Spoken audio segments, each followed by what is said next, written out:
La famille, partagez cette vidéo au maximum. Ils détestent les dirigeants maliens parce qu'ils ne veulent pas entendre ces vérités. Écoutez attentivement le discours d'Abdoulaye Diop prononcé il y a seulement 30 minutes. Je ne veux pas aller dans mille chemins.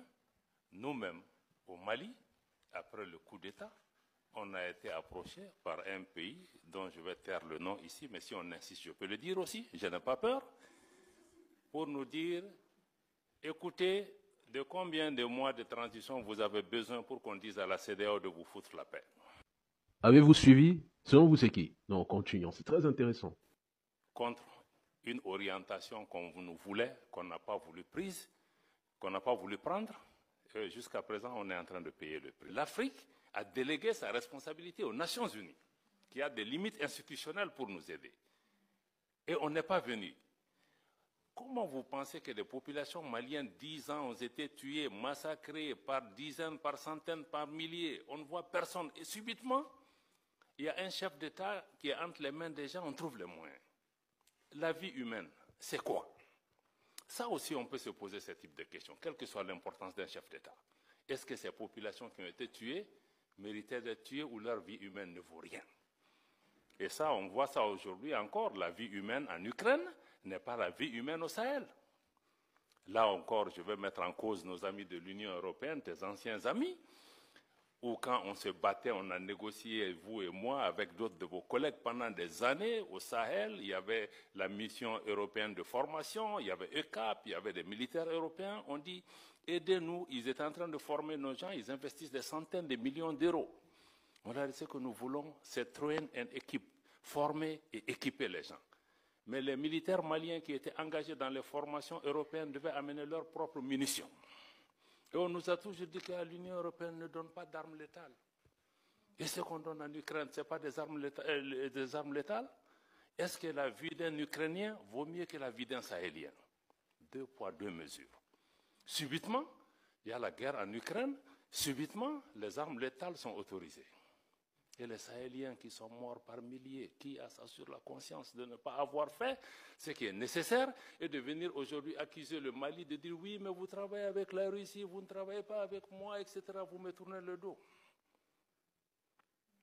Quelqu'un a posé la question, ancien partenaire, nouveau partenaire. Ça, je vais vous répondre, madame.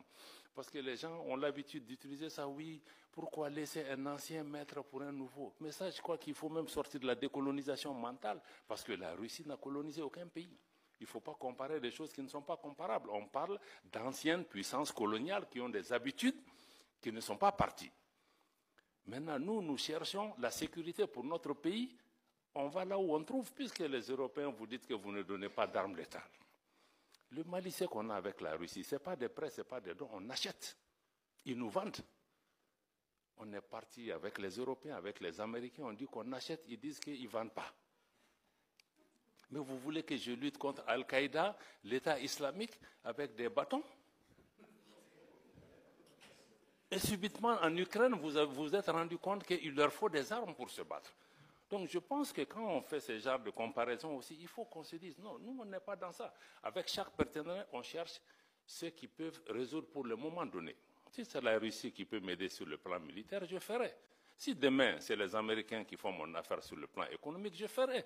Si c'est demain les Turcs qui peuvent... Donc moi je pense qu'il faut que les gens comprennent que nous sommes dans ce schéma. Parce que quand le Mali a voulu choisir, on nous a dit que non, vous ne pouvez pas choisir. On dit aux gens, non, tu viens dans ma maison, mais tu me dis que moi, je vais dormir dans telle chambre, tu chasses ta femme et ton voisin ne viendra pas chez toi. On était dans ce type de situation. Quelqu'un dit oui, la souveraineté, on en a parlé pendant des années. Ce n'est pas un concept nouveau. Mais ce n'est pas un concept nouveau parce que l'Afrique francophone n'a pas grandi, elle est restée adolescente. Elle n'a jamais été décolonisée. Pourquoi on a 6 coups d'État dans des pays francophones et pas dans des pays anglophones? Ça, ce sont des questions de fond qu'on doit répondre. C'est pourquoi nos pays en sont. C'est une honte pour nous que 60 ans après les indépendances, on parle même de souveraineté. Parce qu'on ne l'a pas. Ni monétaire, ni économique, ni politique. Donc je crois que ça, il faut vraiment intégrer ces éléments dans l'élément. Je crois que tu as parlé aussi de crédibilité, c'est ça. Quand on dit au pays démocratie, ceci, mais nous voulons tous la démocratie. Le Mali a été un modèle de démocratie avant de tomber là où nous sommes tombés. Mais il faut aussi regarder les choses dans l'ordre. Mais vous disiez, bon, les pays où il y a eu le coup d'État, on parle de qui? On parle du Niger, du Mali et du Burkina comme s'il y a eu le coup d'État que chez nous. Mais les autres là, il s'est passé quoi? Pourquoi personne ne s'interroge? Pourquoi personne n'interroge l'absence d'élection en Ukraine? Pourquoi? Grande question encore. 2 poids, 2 mesures. Donc je vais revenir un peu, tu as raison, l'industrialisation, la transformation, c'est la clé. Même nous, tout ce qu'on est en train de faire sur la sécurité, ça sera nul si on ne répond pas aux attentes de cette jeunesse, les emplois, les transformations qu'il faut. Je n'ai pas le temps de développer par rapport à ça. Aurélien l'a dit, si on veut parler encore de double standard, je l'ai dit encore au déjeuner avec les gens, j'ai dit, mais on a des organisations où, quand les chefs d'État sont assis, on ne leur dit rien. Ils font tout ce qu'ils veulent. Mais quand il y a un nouveau qui a fait un coup d'État, on s'abat sur lui avec toutes les armes. Mais ceux qui sont là, souvent aussi, qui créent des conditions pour qu'il y ait même des coups d'État et des troubles chez eux. Mais il faut que les chefs d'État qui sont en face de leur père aient le courage, souvent, de leur parler. Parce qu'on ferme les yeux jusqu'à ce qu'un militaire vienne tomber dans la sauce, et puis on se réveille subitement. Donc c'est ça le problème. Donc il y a des coups d'État aussi institutionnels. Il l'a dit, il ne faut pas avoir peur du mot. Donc d'autres font avec les armes, mais d'autres sont très rodés dans d'autres types de façons de faire. Les deux conduisent souvent au même type de problème. Donc il faut qu'on ait... La famille, y a-t-il une chose à ajouter? Devrions-nous faire une analyse parce que je trouve